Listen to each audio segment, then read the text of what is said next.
Rádio Piauí.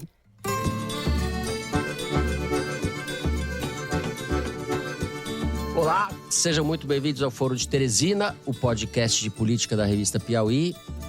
Eu poderia, por exemplo, fazer decreto de 100 anos. Sabe decreto de sigilo, que está na moda agora? Eu, Fernando de Barros e Silva, na minha casa em São Paulo, tenho o prazer de conversar com os meus amigos José Roberto de Toledo, aqui pertinho, Opa Toledo. Opa, Fernando. Eu já faço essa voz aqui em homenagem aos locutores do horário eleitoral, que começa nessa sexta-feira. Opa! Primeiro, você não está falando a verdade quando fala xingar ministro. Não existe. É um fake news da sua parte. E Thaís Bilenque, também em São Paulo. Salve, salve, Thaís. Salve, salve, Fernando. Salve, salve, Toledo. O Supremo Tribunal Federal só pode processar quem tem fórum lá. Pessoas do povo, empresários, jornalistas, blogueiros, não tem fórum no Supremo. Quem vai parar esse desgraçado? A minha voz, como vocês podem ver, ao contrário da do Toledo, está meio fanha. Estou um pouco gripado, mas tá tudo bem. Vamos, sem mais delongas, aos assuntos da semana. Começamos o programa discutindo as entrevistas dos presidenciáveis no Jornal Nacional, a de Bolsonaro na segunda, a de Ciro Gomes na terça e a de Lula ontem.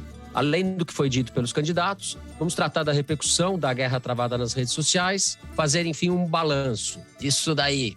Balanço que passa também pelo questionamento dos rituais da democracia, tal como foram vividos nas últimas décadas, sobretudo por meio do telejornalismo, diante de um presidente candidato que sabota e ameaça essa mesma democracia.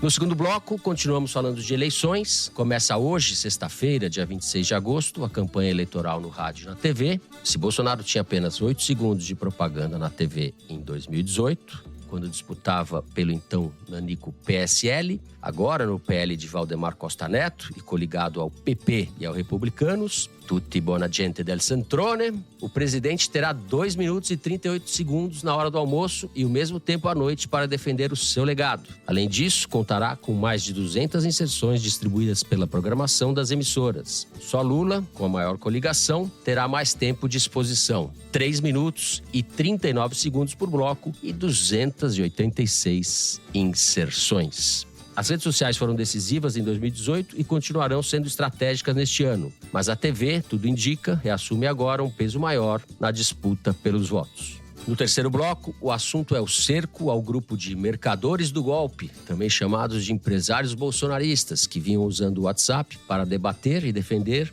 um golpe do chefe contra o regime democrático. A Polícia Federal cumpriu nessa última terça-feira mandados de busca e apreensão em endereço de 8 desses cidadãos de bem, entre os quais o apaspalhado Luciano Hang. A ação da PF foi autorizada pelo ministro Alexandre de Moraes, do Supremo Tribunal Federal, que também preside o Tribunal Superior Eleitoral. O procurador da República, Augusto Aras, ficou irritado com a ação e, em nota, disse que só tomou conhecimento dos mandados no dia em que ocorreram. A irritação deste procurador de bem pode ter sido causada por outro motivo, mais grave. Uma reportagem do Jota, o portal especializado em notícias do Judiciário, revelou que os celulares apreendidos contêm mensagens comprometedoras trocadas entre o PGR e os investigados. Aras degrada a instituição que chefia há muito tempo e o clima entre Moraes e o bolsonarismo azedou mais um pouco e não há nenhuma razão para se esperar uma conversão do presidente à democracia no próximo 7 de setembro. É isso, vem com a gente.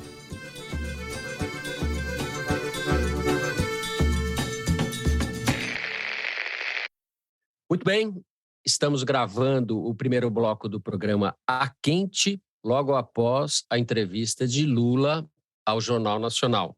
Nós vamos fazer, então, um comentário sobre o conjunto dessa rodada de entrevistas. Zé, antes de passar para você, eu já vou me antecipar para a gente divergir logo de cara. Na minha avaliação, o Lula começou nervoso a entrevista e assim que percebeu o tom da conversa, matou a bola no peito e fez, na minha opinião, uma entrevista surpreendentemente boa. O que eu quero dizer com isso? Que ele não cometeu grandes erros, admitiu os erros da Dilma sem ter sido desleal com ela, conseguiu afagar ao mesmo tempo agro ou um setor amplo do agro e elogiar o MST, colocou o Alckmin numa posição de muito destaque, foi citado algumas vezes, E o que eu senti falta é uma pergunta sobre os militares. Isso realmente é uma questão crucial no Brasil, que ficou fora da entrevista. Para concluir, eu acho que talvez o principal ponto, ou um dos principais, o Lula fez uma carta aos brasileiros, acalmando a elite. Usou o Jornal Nacional para dar esse recado para a elite.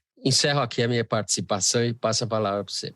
Bom, vamos fazer uma análise comparada, então, entre a entrevista do Lula com a entrevista do Bolsonaro. Em termos de audiência, foram equivalentes, ainda não temos números fechados da entrevista do Lula, mas está ali acima dos 30 pontos no Ibope, o que é uma audiência excepcionalmente boa. E se eu pego aqui as estatísticas do Google Trends, que medem o grau de interesse das pessoas comparando as buscas por Lula e Bolsonaro, o Lula está ganhando de 3-1 na noite desta quinta-feira e os estados onde ele está despertando mais atenção são justamente os estados do Nordeste. Segundo ponto, a repercussão que a gente tem de repercussão até agora. No Twitter, que eu sei que vivem me enchendo o saco porque eu fico falando da repercussão no Twitter, mas eu não vou parar de fazer, porque o Twitter é a caixa de ressonância da política brasileira, meus caros. Que gostem vocês ou não. Você me arrastou para o Twitter, agora fala do Twitter. Então é o seguinte, segundo o levantamento da Arquimedes, o Lula alcançou exatamente no mesmo espaço de tempo do Bolsonaro, ele alcançou 1/3 a mais de notas ou de tweets ou de postagens sobre ele, o que é raro. Que significa que no Twitter o Lula ganhou. Aí você vai dizer, não, mas qual que é a análise de sentimento? É positivo ou negativo? Equivalente ou melhor para o Lula? E, infelizmente, essa análise ela demora um pouco para ser feita, porque se você pega os números brutos sem fazer uma análise mais refinada, pegando ironia, não fica tão bom. Mas os primeiros indicativos são de que o saldo no Twitter também foi positivo para o Lula. Eu vou repetir pela enésima vez a frase. Para mim, o meio é mensagem, basta se ver também nas buscas do Google. Quais são as maiores buscas por Lula nesse momento, como foram com Bolsonaro no começo da semana? Entrevista no Jornal Nacional, entrevista ao vivo. É o fato. Quer dizer, o fato em si é a notícia. A entrevista é a notícia. O conteúdo é secundário. Mas eu vou chegar no conteúdo. Então, assim, para qualquer candidato que apareça lá e não dê um tapa na orelha do Bonner, nem xingue a Renata Vasconcelos, o cara ganhou. Porque ele vai ter uma exposição para dezenas de milhões de pessoas, vai falar o que ele quer e beleza. Falando especificamente, comparando as duas entrevistas, o tom da entrevista do Bolsonaro foi muito mais desagradável de assistir do que o tom da entrevista do Lula. A entrevista do Lula começa um pouco mais tensa, porque a primeira pergunta já é sobre corrupção, mas à medida que ele vai ganhando, que ele percebe que ele está indo bem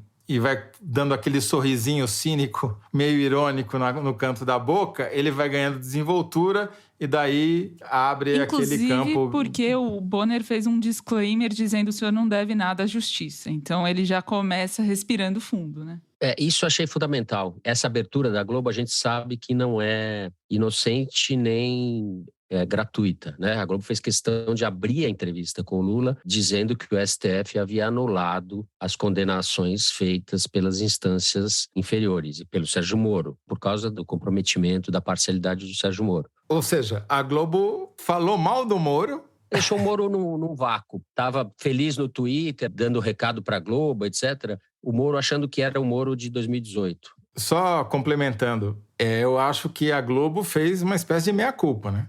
Eu li dessa maneira aquela abertura do Bonner, que ele não precisava ter feito, a rigor. Concordo com você, aquilo ali, né? Tem uma diferença fundamental entre as duas diferenças fundamentais entre o conteúdo das entrevistas do Bolsonaro e do Lula. Uma, eu já falei, foi menos desagradável de assistir a entrevista do Lula que a entrevista do Bolsonaro por causa da tensão que havia entre o entrevistador e o entrevistado. Segundo, o Lula entrou para tentar ganhar, o Bolsonaro entrou para tentar não perder. E como o Bolsonaro empatou, que era o objetivo dele, e o Lula, a meu ver, ganhou. Porque ele falou algumas coisas, a meu ver, surpreendentes. Primeiro, não existe polarização dentro do Partido Comunista Chinês e do Partido Comunista Cubano, né? Mais sinalização para Faria Lima que isso não dá. Segundo, ele defendeu a política. Qual político brasileiro tem coragem de defender a política desde 2013? Não só ele defendeu a política, como ele defendeu o Alckmin umas 15 vezes. Defendeu até a Dona Lu. Falou que estava com ciúme do Alckmin no discurso de lançamento da candidatura, de tanto que o Alckmin havia sido acolhido pelo PT. Eu acho que essa é a mensagem mais importante de todas as entrevistas. A defesa da política.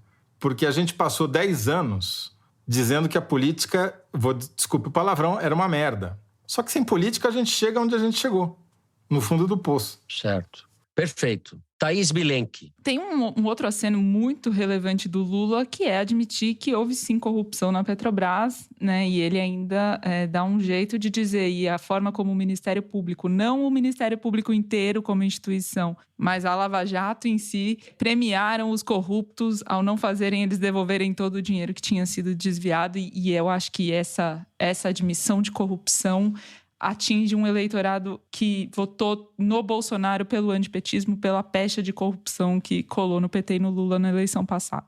Mas, de modo geral, eu acho o seguinte, o Lula tinha o objetivo de não ser agressivo, de estar pacificado ali na frente das câmeras. Conseguiu isso, inclusive porque a campanha esperava questionamentos mais duros, esperava questionamentos, por exemplo, em relação à regulação da mídia, que não ocorreram. Então, acho que as coisas acabaram se desenvolvendo de uma forma menos difícil do que a campanha presumia. Eu vi 2 movimentos, entre outros, do Lula nessa entrevista, e um deles é o gesto e o aceno ao eleitorado de São Paulo, que é o maior colégio eleitoral do Brasil, como a gente sabe. E onde a diferença com o Bolsonaro está menor, está diminuindo.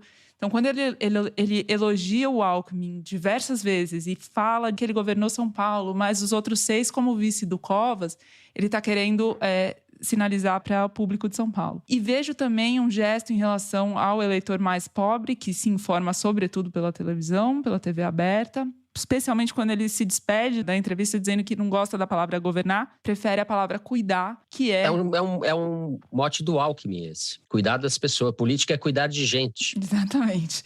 E ele fala, Lula, sem ser perguntado, fala sobre o Auxílio Brasil, que vai acabar no final do ano. Ele está fazendo toda hora um discurso.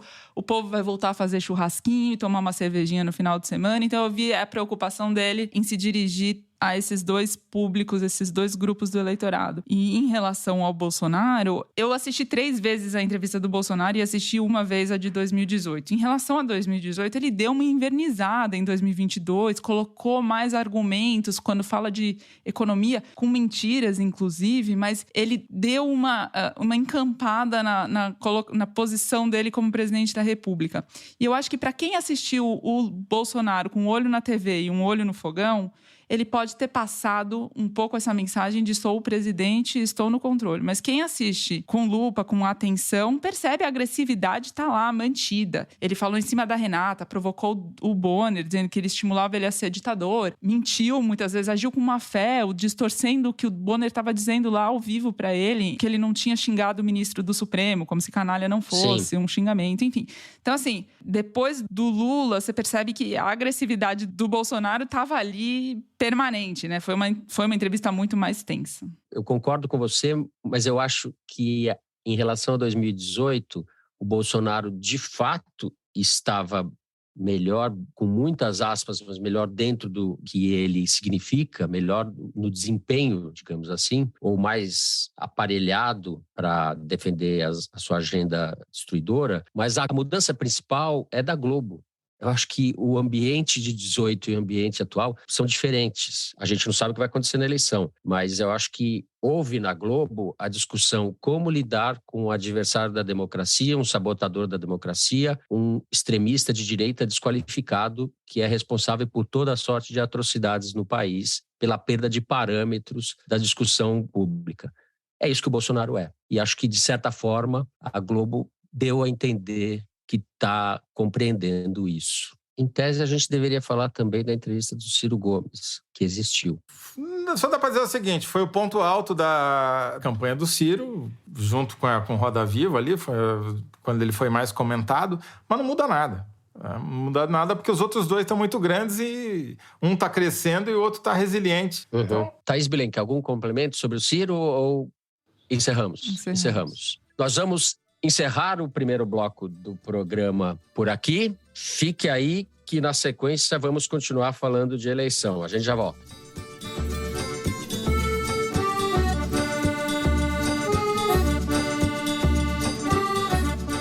Muito bem, José Roberto de Toledo. Em 2018, você bem se lembra, quando o Alckmin tinha aquele caminhão de tempo porque o Centrão estava com ele, muita gente acreditava que a eleição teria outro destino. Muita gente não apostava em Bolsonaro, que tinha apenas 8 segundos de TV.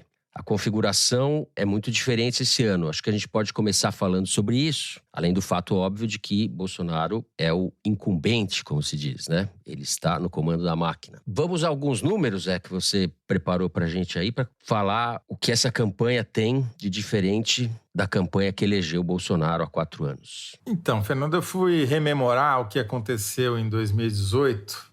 Fui estudar de novo, porque apesar da gente ter vivido aquilo, eu percebi que eu não lembrava nada direito. E teve um fato muito importante naquela campanha, que eu já tinha até me esquecido, que foi a estratégia estúpida do PT de manter a candidatura do Lula, apesar do Lula estar preso. E isso fez com que, por exemplo, a entrevista do Fernando Haddad para o Jornal Nacional acontecesse 2 semanas depois da entrevista do Jair Bolsonaro, quando o Bolsonaro já tinha levado a facada e o cenário eleitoral já era completamente diferente, né? Para o Bolsonaro, naquela eleição, por incrível que pareça, 2 episódios na televisão foram determinantes. O Roda Viva, da TV Cultura, que não tem normalmente uma audiência alta, foi marcante, dá para notar. O Roda Viva foi usado pela própria campanha do Bolsonaro para impulsioná-lo, porque foi uma espécie de referendo ou validação da candidatura dele, porque ele estava sendo entrevistado por um programa tradicional da televisão. Com bons entrevistadores, inclusive, e pessoas sérias. Não é que o programa foi ameno, né? Mas ele capturou. Sim, porque toda a exposição para um candidato é positiva. O meio é a mensagem. É mais importante ele aparecer do que o que foi dito na entrevista. E no Jornal Nacional também, ele deu um pico grande. A gente percebe ali no Google Trends, que é a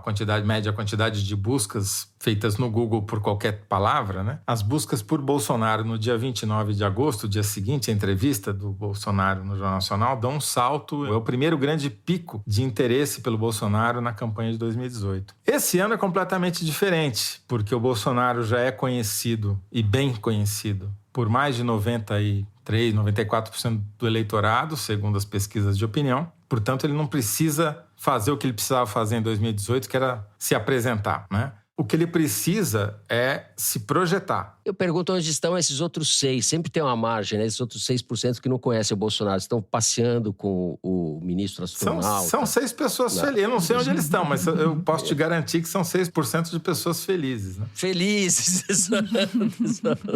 Agora, o que começa nessa sexta-feira? Nessa sexta-feira começa a propaganda, o horário eleitoral. Vão ser 50 minutos de propaganda contínua, né? Em 2 blocos de 25 minutos. Um na hora do almoço e outro no horário nobre. Começa pela propaganda dos senadores, candidatos a deputado estadual e governadores, na sexta-feira. E no sábado começa a propaganda de presidente da República e deputado federal. É o pântano antes do Pantanal, né? É.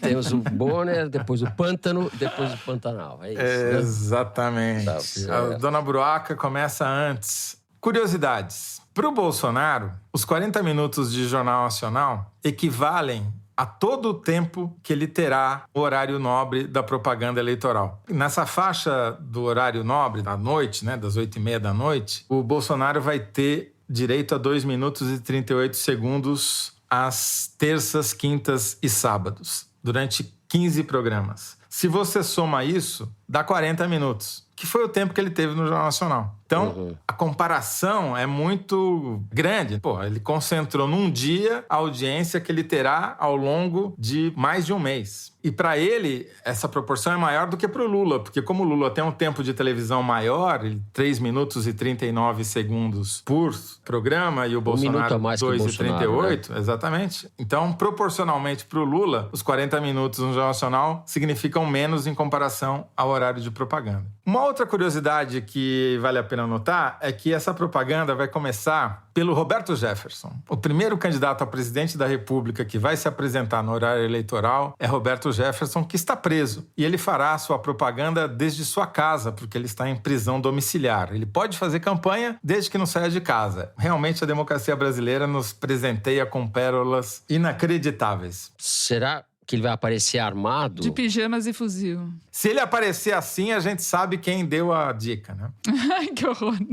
Thaís Bilenque, responsável pelo marketing de Roberto Jefferson. Não sei se ele vai estar com fuzil propriamente, mas ele será uma fuzilaria, porque a única função do Roberto Jefferson nesse horário eleitoral é fazer campanha negativa a favor do Bolsonaro e contra o Lula, né? Ele vai ser mais ou menos o que o André Janones é para o Lula no Twitter, será o Bob Jeff, né? O Roberto Jefferson na propaganda do horário eleitoral. Então, vai haver algumas curiosidades. Por exemplo, depois de Roberto Jefferson, a gente seremos brindados com 25 segundos de Roberto Jefferson na abertura do horário eleitoral, teremos 2 minutos e 10 segundos de Soraya, eu não consigo pronunciar o sobrenome, vocês me desculpem, que é a candidata do União Brasil, extremamente conhecida, né? Que vai nos brindar com 2 minutos e 10 segundos. Depois, teremos Luiz Felipe Dávila, outra sumidade do mundo político, com 22 segundos. E só então aparecerá o Lula em quarto lugar. Daí teremos, depois do Lula, a Simone Tebet, que terá 2 minutos e 20 segundos, é tempo pra caramba, né?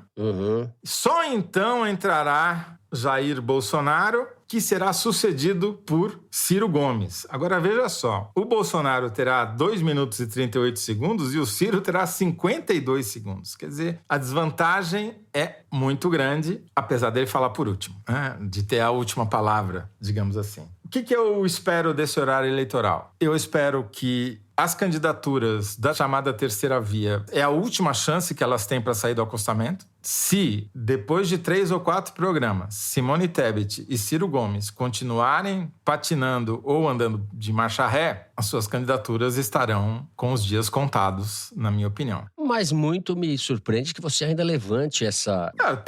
Tem que achar assunto, deixa essa Fernando? fresta aberta. É a última chance, não podemos descartar. O Ciro, em 2018, ele dá uma crescida no final. Mas era um cenário muito diferente do cenário de hoje, né? Hoje o Ciro... E não dá pra dizer que foi por causa da TV, porque se fosse... Não foi por causa da TV. Deu uma crescida no final e terminou com 12, certo? Agora ele teria que dobrar de intenção de voto para chegar a 12. O problema é que ele partiu de um patamar muito mais alto do que o que ele tem hoje. O Ciro entra no horário eleitoral menor do que ele entrou no horário eleitoral de 2018. Podemos fazer uma bolsa de apostas, ouvintes, para ver se Ciro Gomes terá 2 dígitos ou 1 dígito ao final dessa campanha. Mas vamos lá, falar de coisa séria, continue. Não, acho que eu também já falei demais aqui, só para dar alguns números. Para quem assistiu os 15 programas, e na verdade são 30, porque é um no horário do almoço, outro no horário do Pantanal, ali, do horário nobre. No caso do Lula, por exemplo, terá sido exposto a 1 hora e 50 minutos de Lula, e no caso do Bolsonaro, a 1 hora e 19 minutos de Bolsonaro. Para quem ficou 40 minutos assistindo ele no Jornal Nacional, até que não é tanta coisa assim, né? Thaís Bilenque, você que não perde um capítulo da novela Pantanal, vai ter que assistir o Pântano também agora.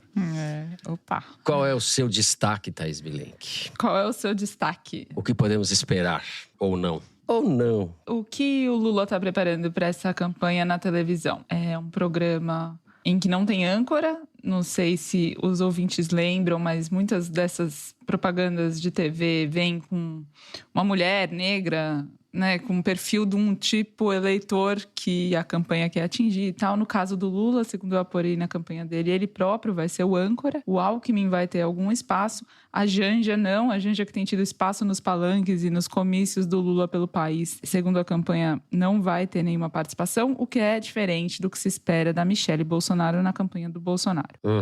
Ainda falando sobre a campanha do Lula, os estrategistas dele, o pessoal da comunicação, insiste que o tema central central tem de ser a economia, a fome, a pobreza, o aumento do salário mínimo. E Lula tem feito já várias peças, vários pequenos programas de 1 minuto, 1 minuto e meio e tal, sobre esses assuntos que já estão no YouTube dele. Enfim, dá para ter uma ideia de qual que é o tom. Por exemplo, em relação à religião, que ganhou importância nas últimas semanas, ele tem um vídeo em que diz que não pretende falar de religião, porque religião não se discute, cada um tem a sua, que ele quer se dirigir ao brasileiro na sua dignidade, nas suas necessidades econômicas. E a campanha insiste que o Lula deveria evitar esse tema, inclusive no palanque, que é como ele tem feito, como fez semana passada, a gente falou sobre isso, para não institucionalizar, e aí a ideia do programa de TV é essa, que não institucionalize essas abordagens que fujam da questão econômica, que a campanha acredita que não tem nenhuma chance de crescer se fugir desse tema central. E a campanha avalia, inclusive, que ele já está no teto, 45% das intenções de voto, mais ou menos, né? Dependendo da pesquisa. Para a pessoa com quem eu falei na campanha do Lula, já é até mais que o teto. Tem um desafio de tentar crescer alguma coisa que eles não consideram fácil, que seria mais fácil crescer alguma coisa no segundo turno, porque é quando você compara a rejeição de um e de outro. A rejeição do Bolsonaro no último Datafolha é de 51% e a do Lula de 37%. Então, essa é um pouco a expectativa. O Lula tem cometido alguns deslizes em alguns casos, sincericídios em outros, quando sobe no palanque, porque o Lula, como a gente sabe, improvisa, gosta de improvisar nos seus discursos. Esses dias ele falou aí que quer bater em mulher, vai bater em outro lugar, mas não dentro da sua casa ou no Brasil, porque não vamos aceitar. Daí essa semana ele falou: as Forças Armadas serão, como todas as instituições de Estado, aquilo que o governo quiser que seja. E também em abril a gente falou no foro, na época, sobre isso, quando ele disse que todo mundo devia ter direito ao aborto, e depois teve que ficar remendando e me explicando melhor o que ele queria dizer naquela ocasião. O problema disso, na televisão, obviamente, a campanha do Lula vai mostrar o Lula estadista, que pensa no pobre, enfim, um Lula sem deslizes.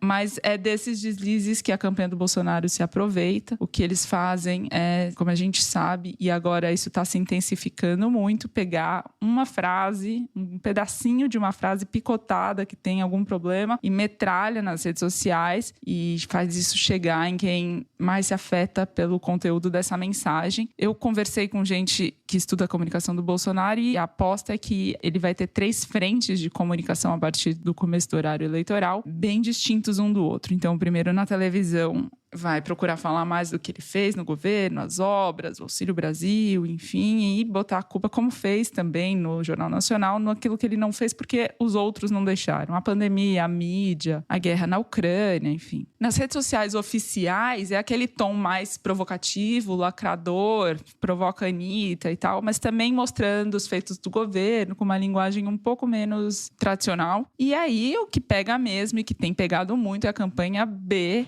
né, extraoficial, apócrifa, mas que a gente acompanha desde 2018 com mais atenção, que é para dar golpe abaixo da cintura mesmo, tentar desconstruir o Lula, colar nele rótulos que sempre atiçaram o antipetismo do eleitorado, corrupção, enfim, e essas pautas morais, especialmente, por exemplo, as questões do aborto e as outras que a gente mencionou. E uma coisa que está sendo preparada nas redes bolsonaristas e que está claro é que o próximo passo do questionamento às urnas vai ser relacionar o Lula e o PT a essas eventuais possíveis supostas mentirosas fraudes das urnas. Quer dizer, eles estão preparando um discurso que é o seguinte: a gente sempre confiou nas urnas, mas por quê? A quem convém essa confiança cega no processo eleitoral? Para dar o pulo do gato e começar a associar o PT e o Lula a isso, e é isso que eles já estão preparando. Isso, na verdade, já está correndo, né? Porque nos grupos de WhatsApp, os posts dizem o seguinte: o Lula nomeou os ministros que comandam TSE.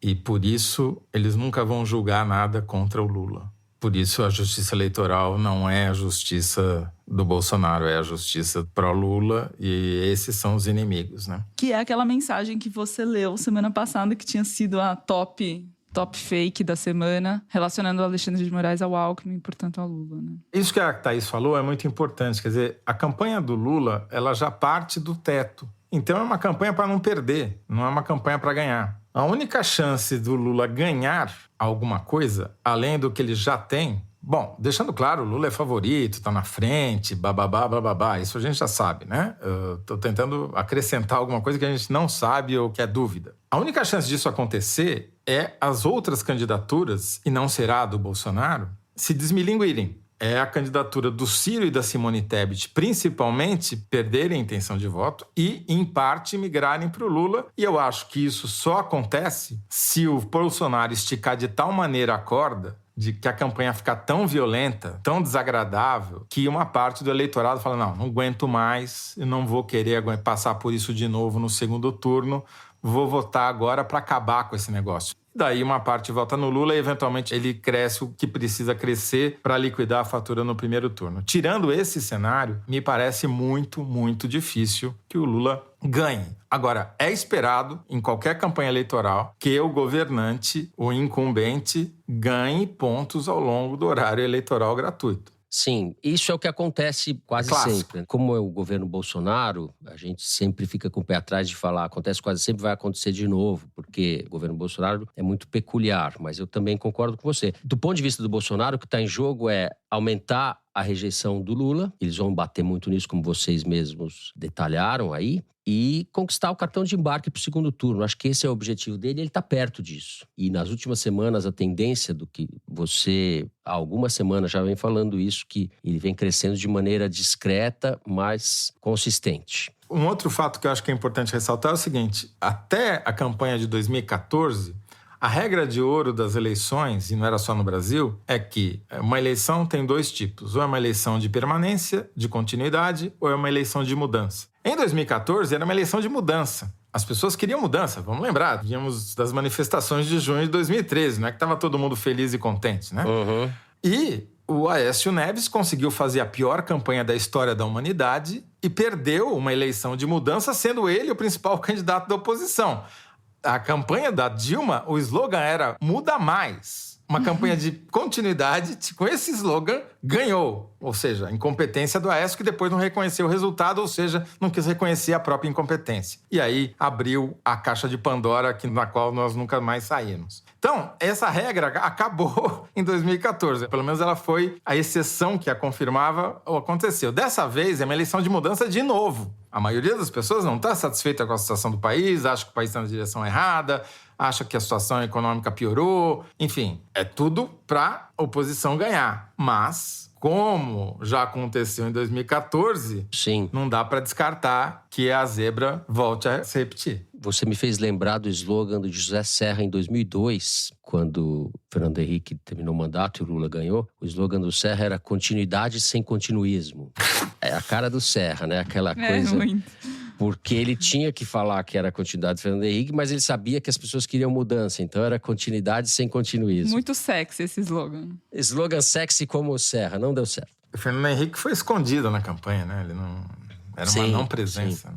Bom, estouramos o tempo. A diretora não acha isso nada sexy. Então vamos terminando por aqui o segundo bloco do programa e vamos direto para o número da semana, que é a estatística retirada da seção Igualdades do site da Piauí. Diga lá, Mari. Fernando, o número da semana é 25%. Em agosto, 20 milhões e 200 mil famílias receberam o Auxílio Brasil. São 53 milhões e 600 mil brasileiros, 25% da população. Menos do que a porcentagem do Bolsa Família em anos recentes, quando cerca de 21% dos brasileiros foram beneficiados pelo programa extinto no ano passado. O Igualdades dessa semana explica o tamanho e o impacto do Auxílio Brasil. Pois é, materialismo isso aí, né? 50 milhões de pessoas, um pouco mais. 1/4 dos eleitores, né? Que estão recebendo dinheiro numa situação de calamidade social, né? De extrema miséria extrema em muitos casos, enfim. Isso tem impacto. É óbvio que não há uma ligação direta, né, Zé? Entre a percepção que a pessoa tem disso e o voto que ela vai dar, mas... E, a meu ver, esse é o grande desafio da campanha do Bolsonaro. É convencer as pessoas de que, o André Janones está mentindo e esse negócio não vai acabar em dezembro. A gente sabe que o André Janones não está mentindo, porque vai acabar em dezembro, é o que está na lei. Depois é depois, né? Qualquer um pode fazer promessa. E que o Bolsonaro é o pai dessa história, e não o Lula, como ainda muitas pessoas acreditam, né? Porque tem uma memória de bons momentos na época do governo Lula. Então, esse, para mim, é o maior desafio da campanha eleitoral, do horário eleitoral do Bolsonaro nos próximos 34 dias. Bom, encerramos assim o número da semana. No terceiro bloco a gente vai falar da busca e apreensão contra os empresários bolsonaristas e da participação de Augusto Aras neste enredo nada edificante. A gente já volta.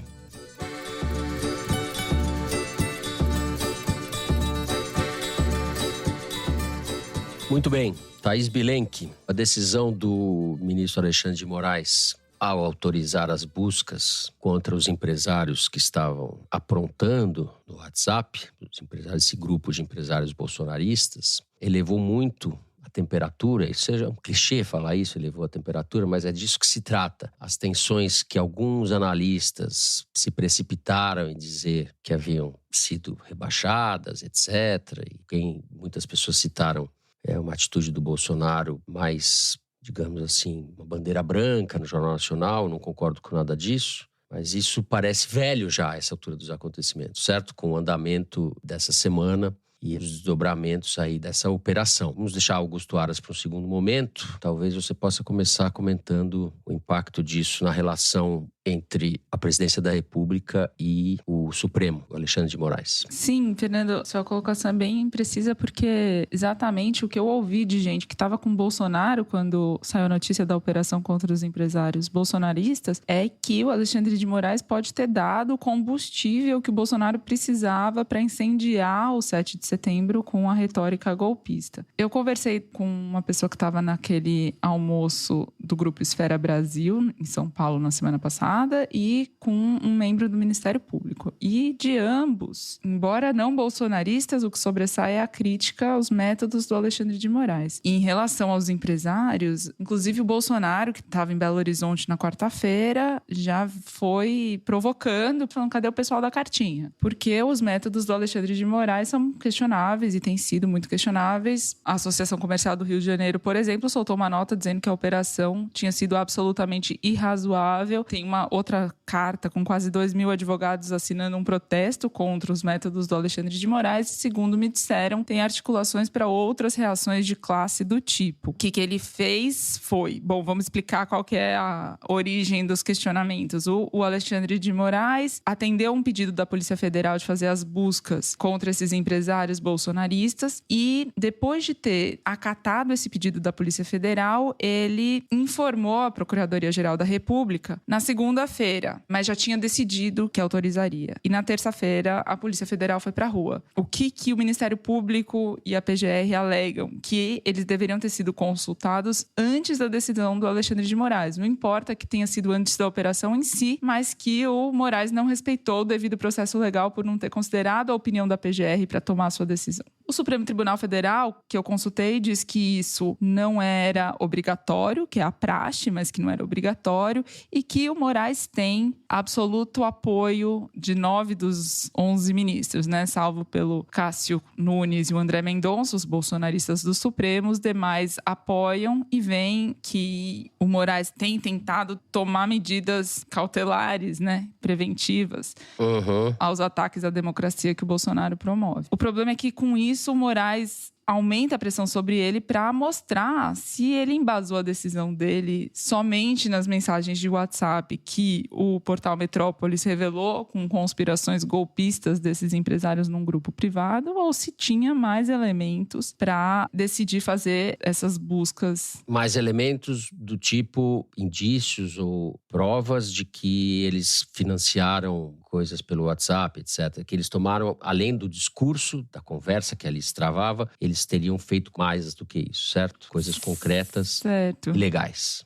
Bom, para dar uma dimensão da pressão que está posta contra o Alexandre de Moraes, ele sofreu uma derrota simbólica essa semana no Ministério Público de São Paulo, que é onde ele começou a carreira dele. O corregedor, que é aliado do Moraes, decidiu fazer um voto de louvor ao Moraes. São 11 membros no Conselho Superior do Ministério Público de São Paulo. Ele esqueceu de combinar e articular e quase que foi derrotado por 6-5 votos. E aí, 5 dos membros desse conselho começaram a, na verdade, criticar o Alexandre de Moraes, e muito baseado nessa postura dele em relação a esse inquérito da fake news que os promotores e procuradores criticam porque o Ministério Público não está envolvido desde o início, né? Lembrando que é um inquérito que o Toffoli abriu de ofício, ou seja, por iniciativa própria, e entregou a relatoria para o Moraes sem sorteio. Entre os empresários, aconteceu da seguinte forma, segundo eu conversei com uma pessoa que estava no almoço oferecido pelo empresário João Camargo, fundador do Grupo Esfera Brasil em São Paulo, na semana passada. Tinha gente lá como o banqueiro André Esteves, do BTG Pactual, e o Luiz Carlos Trabuco, do Bradesco, entre outros. Um assessor levou o celular até o Bolsonaro na hora que saiu a reportagem sobre as buscas, e essa reportagem de um grande portal de notícias informava que, além das buscas, o Moraes tinha determinado o bloqueio das contas bancárias dos empresários. Na verdade, como a decisão dele está sob sigilo, ninguém tem o papel na mão. Mas, no Supremo Tribunal Federal, me informam que ele determinou a quebra do sigilo bancário e as contas que ele bloqueou dos empresários não são as bancárias, mas as das redes sociais. Mas o fato de o Bolsonaro ter lido que ele tinha bloqueado as contas bancárias fez ele reagir lá imediatamente, perguntando para o pessoal que estava com ele, para os empresários: gente, vocês acham que isso é proporcional? Um dia pode ser com vocês. Não ficou claro para mim se são contas bancárias. A decisão não se sabe exatamente. Não, a decisão ninguém pegou ela na mão. Ela está sob sigilo. Mas no Supremo Tribunal Federal me informaram que ele não determinou o bloqueio das contas bancárias. Ele determinou a quebra do sigilo bancário e o bloqueio das contas de redes sociais. Ah, tá.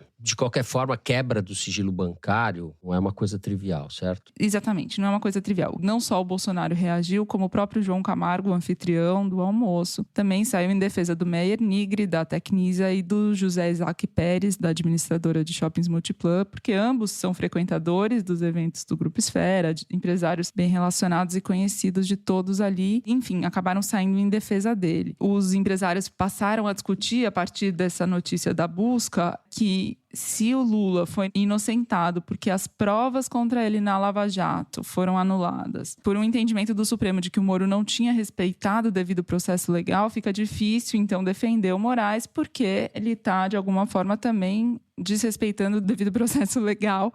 E esse é o estado de ânimo que essa operação causou entre os empresários, no Ministério Público, e coloca o Alexandre de Moraes sob pressão às vésperas do 7 de setembro. Toledo.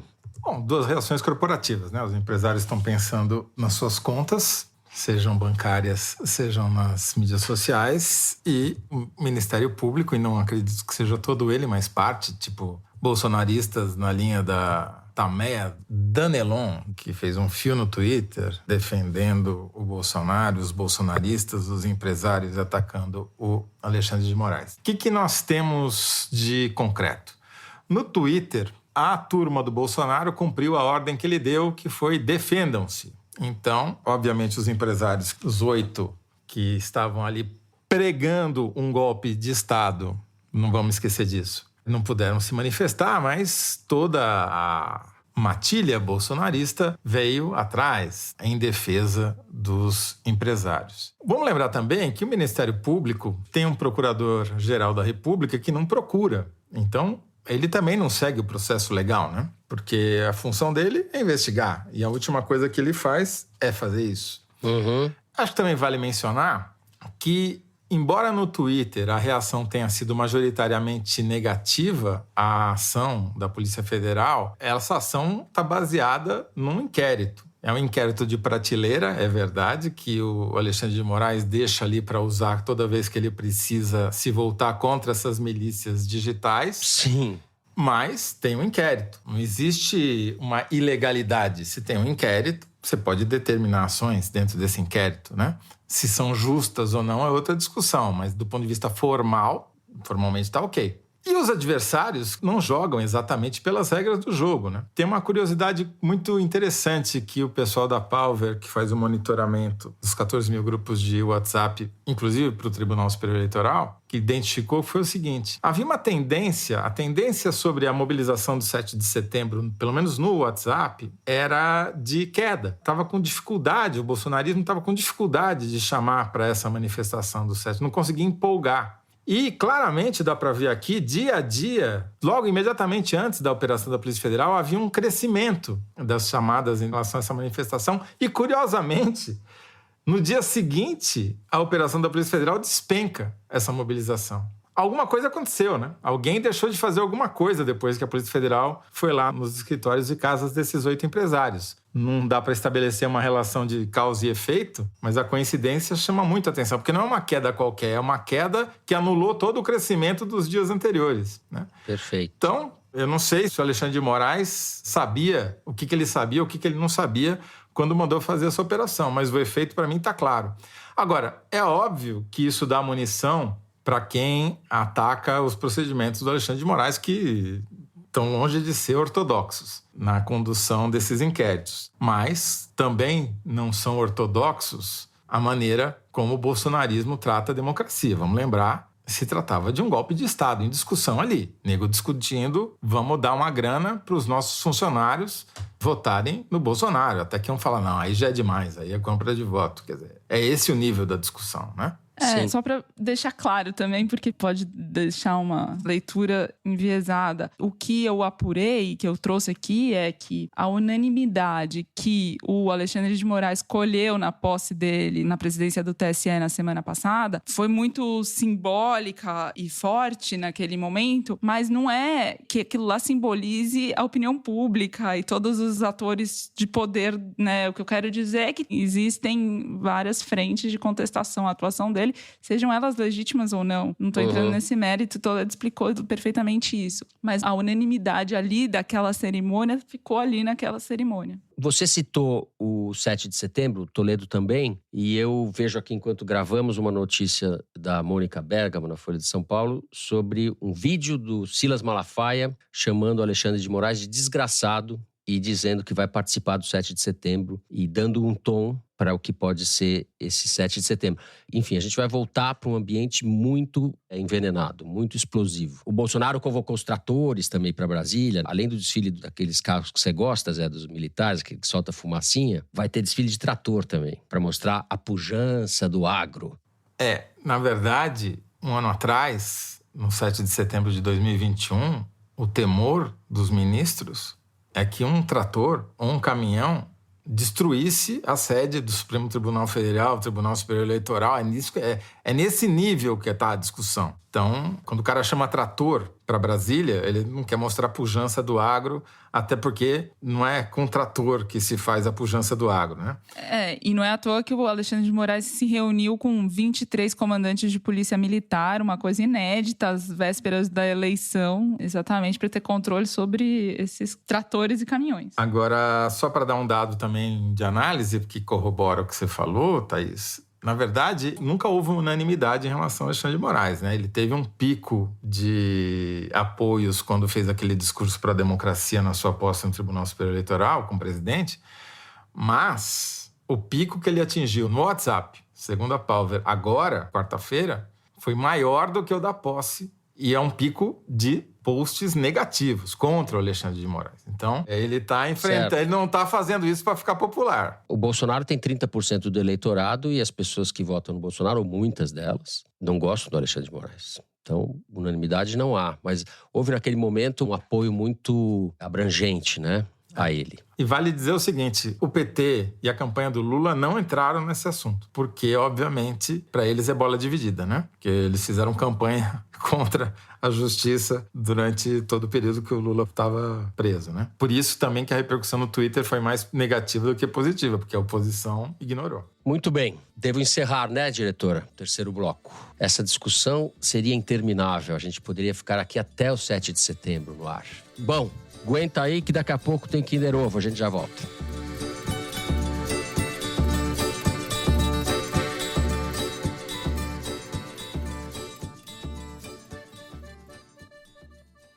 Ei, deixa eu te perguntar, como é que você anda cuidando da sua saúde mental, hein? Eu acabei percebendo que a gente tá meio perdido, carente de conversar sobre tudo que se passa lá dentro. Esse é o Crônica de um Cuidado, um spin-off do podcast Mamilos, comandado por mim, Cris Bartz, e produzido pela minha parceira Juva Lauer. Um lugar de acolhimento que oferece um caminho para você não precisar se achar mais sozinho. Disponível no Globoplay e em todas as plataformas de áudio digital. Bom, Vamos, então, direto e reto ao Kinder Ovo. Foi vitória da Thaís a semana passada? Até esqueci, não ganha tanto tempo esse negócio que... A Rosângela, depois o Toledo ganhou na outra semana. Essa semana sou eu, pode então. Ficar tranquilo. A minha vitória do semestre já aconteceu, então... Pelo nosso combinado, sou eu dessa vez. Vamos lá, solta aí. Alguém viu algum descontrole por parte do presidente? Ninguém. Fernando Collor de Ele Mello. foi correto nas respostas, respondeu objetivamente, naturalmente muito acossado pelas perguntas que foram formuladas, mas ele se saiu muito bem.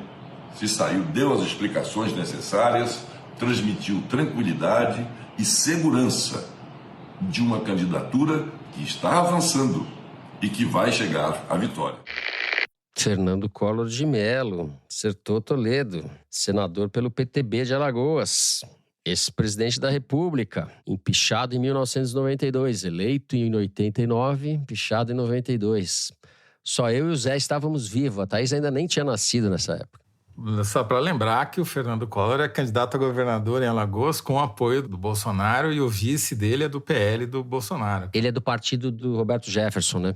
Pelo menos o Collor não guarda mágoa, né? Bolsonaro votou pelo impeachment dele em 92. Exato. Bom, eu achava que o Collor seria o ponto mais baixo que a gente poderia ter chegado. Na aurora da redemocratização ali, né, Zé? Tudo pode piorar. Tenho certeza que o Carlos Bolsonaro será muito pior que o Jair. Que horror. As previsões. Oh, pelo amor de Deus. Censura o Toledo aí, Mari. Censura o Toledo. Então é isso. Chama o Moraes aí pra me censurar. Cancelar minhas contas. Ex-presidente Collor de Mello, que chamava os pobres de os pés descalços. E os descamisados. Os descamisados e pés descalços, e minha gente, não me deixem só. Ele tinha também, como o Bolsonaro, são bastante diferentes em alguns aspectos, mas ele também usava coisa esportiva, não motocicletas, mas ele andava de avião supersônico, saía correndo, lutava karatê. Me fala em correr que eu tenho pesadelo até hoje. Não temos saudade. Muito bem, depois dessa vitória que denota o quão velho é José Roberto de Toledo, diferentemente de mim, vamos para o Correio Elegante. Bom, eu vou começar então o Correio Elegante lendo uma carta da juíza federal Fabiana Alves Rodrigues. Ela diz o seguinte: tive o prazer de conhecer o Fernando Barros no Festival de Inverno de Avaré. É fato, no interior de São Paulo. Eu também gostei muito. Diz ela: me deu coragem para enviar essa mensagem planejada nos tempos de isolamento pandêmico, quando a companhia semanal de vocês foi uma das vacinas para permanecer de olhos e ouvidos ligados na luz no fim da quarentena. Sendo aluna de pós-graduação em ciência política e ouvinte do foro, tenho evitado falar com os meus colegas juízes federais sobre as angústias prazerosas que o foro proporciona, porque em tempos sombrios isso viria com a hashtag comunista balbúrdia que ouve as coisas erradas. Então gostaria que divulgasse minha mensagem para eu descobrir se há outros amantes de Javaporco, além do meu amigo Tiago Bolonha, para quem apresentei o foro e agora precisa ser contido para não dar spoiler do Kinder Ovo. Parabéns pelo trabalho incrível de todos vocês aí do foro e da Piauí. Fabiana Alves Rodrigues, super obrigado pela carta, simpática, gentil. E vamos saber se tem outros juízes que andam fazendo as coisas erradas. Os togados. É isso. Legal. Eu vou ler o tweet da Débora Moretti. Eis que saio às 4h30 da manhã para buscar meu pai no aeroporto e o trem onde estou, no interior da Alemanha, atropela um Javaporco e não pode seguir a viagem. Penso, só me resta ouvir um foro de Teresina, revista Piauí. É, só te resta isso mesmo, 4h30 da manhã. Não era o Teresino. Muito bem, vou encerrar com um e-mail enviado pela Lia Segre, que a Mari escolheu muito bem a dedo. Queridos Thaís, Fernanda e Toledo, acá trio das coisas erradas. E querida diretora Dona Mari, eu e minha amiga Aninha somos ouvintas assíduas do foro e, apesar de nos entristecermos juntas com as notícias sombrias, nos divertimos quando a Thaís está de bom humor e nos prestigia com o Pelos Cantos, que, aliás, Mari, já deveria ser um quadro fixo. Thaís, nesse próximo foro, significaria muito muito se você pudesse dar uma palhinha de parabéns para você, para Aninha, que faz 32 anos no dia 24. Será o primeiro aniversário dela com a filha Magnólia. Se vocês lerem essa mensagem, prometo finalmente assinar a Piauí. Abraços, continuem com o bom trabalho. Bom, o motivo da gente estar lendo é que ela vai assinar a Piauí, certo? Certo. Agora já tá comprometido. Agora você, para garantir que a Aninha também assine, você precisa cantar parabéns para você, para a Aninha. Então tá. Então eu vou aqui resgatar o melhor estilo Marilyn Monroe. Uau! Já que as massas clamam. Happy birthday to you, Mr. President. Mrs. Aninha. Mrs. Aninha. Muito bom, muito bom. Uau, muito bom. Thaís Bilenque se superando nessa nova versão, né? John Fitzgerald Kennedy se revirou na tumba agora. Agora é o seguinte, o Brasil já avisou, não abram essa caixa de Pandora.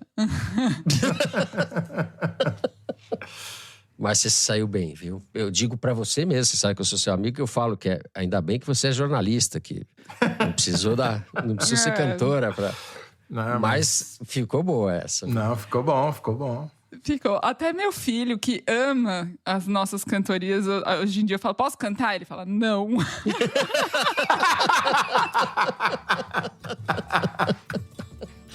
Ai, ai.